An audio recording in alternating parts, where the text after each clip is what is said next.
किताब से गलबात कर रहे हैं जी सारे स्पीकर्स और असी चाहांगे कि तुसी भी ਉਹਦੇ ਬਾਰੇ ਗੱਲਬਾत करो। कोई खास सवाल नहीं है, तुसी किताब के बारे कुछ दसना पसंद करोगे और इस किताब लिखने के पीछे की सोच सी पूरी, और अगर ये भी तुसी दसो तो मैं हुण स्पीकर को ऑन करना साढ़े सुनेर हुण तुहाडी गलबात सुन सकणगे। तुसी 5-7 मिनट 8 मिनट 10 मिनट गल कर सकते हो तो ठीक है जी।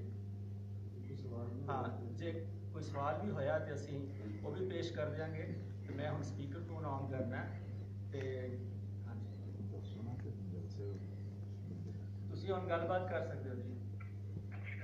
सारों पहला अंता जी मैं सारे का बहुत ज़्यादा शुक्रगुजार है कि यह पंजाबी फलसफे, पंजाबी दर्शन, पंजाबी कौम से पंजाबी प्यारे अपने इस सारे विरसे में गलबात करने लिए इकट्ठे हुए। तो मेरे लिए बहुत ही फख्र की गल है कि ये गलबात लाहौर च हो रही है। लाहौर वो शहर है जिन्हें मुढ़ कदीम तो दुनिया को बहुत बड़े बड़े दानिश्वर दिते, जिन्हें थोड़ा सारे पता है कि दुनिया का सारे नालों पहला पुराना ग्रंथ ऋग्वेद पंजाब च पैदा होया, पंजाब च लिखा गया या कहा गया। दुनिया को ग्रामर देने वाला जिहड़ा दानिश्वर पाणिनी वो भी लाहौर का ही सी। फिर पिंगल, पतंजलि ये भी लाहौर के सन। तो इस करके मेरा तो सर झुक जाता है ये सोच के भी मेरी एक छोटी सी किरत, मेरी छोटी सी किताब ये लाहौर में रिलीज हो रही है। मैं थोड़ा सबका बहुत ही ज्यादा शुक्रगुजार धन्यवादी हाँ। पंजाबी फलसफा या दर्शन, पहली गल लोग पूछते जी दर्शन की है।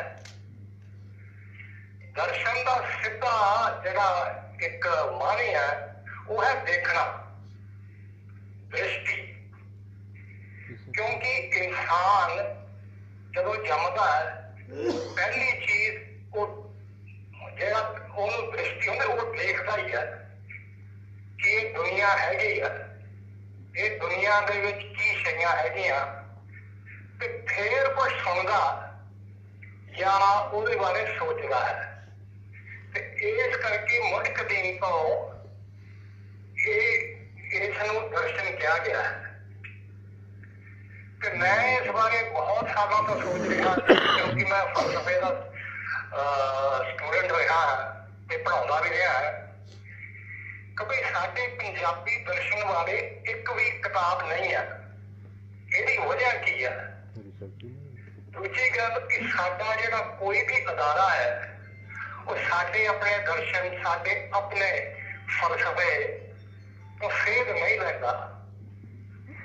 क्योंकि ये कितना हो सकता कि साडा कोई भी अदारा साडी अपनी सोच ते अपनी सोच तो सेध नहीं लैंदा। ये सवाल मेरे जहन में आउंदे सी, यारां दोस्तां नाल भी गलबात करदा सी ते फिर ये गल समझ आई कि साडे अदारे हजे भी बस्तीवादी या कॉलोनियल हैगे आ ते उन्हां दी सारी जिहड़ी सोच ते उन्हां दी जिहड़ी सारी अगवाई है एक कॉलोनियल सोच ही करती है। ते इस करके मैं फिर होर दानिश्वरां नाल भी गल कीती, जिवें तुहाडे कोल इत्थे मंजूर इजाज साहब बैठे ने, नजम हुसैन सैयद होने उन्होंने ने मैनू पढ़ाइया। ते फिर एक सिलसिला गलबात का शुरू हुआ है ते आखिर ये गल मेरे दिल च आई कि मैं इस बारे कोई किताब लिखा, क्योंकि एक भी किताब पंजाबी दर्शन बारे नहीं है या पंजाबी फलसफे बारे नहीं है। तो ये सिर्फ एक शुरुआत ही है। मैनू पता है इस दे विच बहुत कमियां हैं। तो मेरी ख्वाहिश ते आस यही है कि होर दानिश्वर, होर स्टूडेंट्स, होर एक्टिविस्ट इस काम नूं होर वधाउणगे।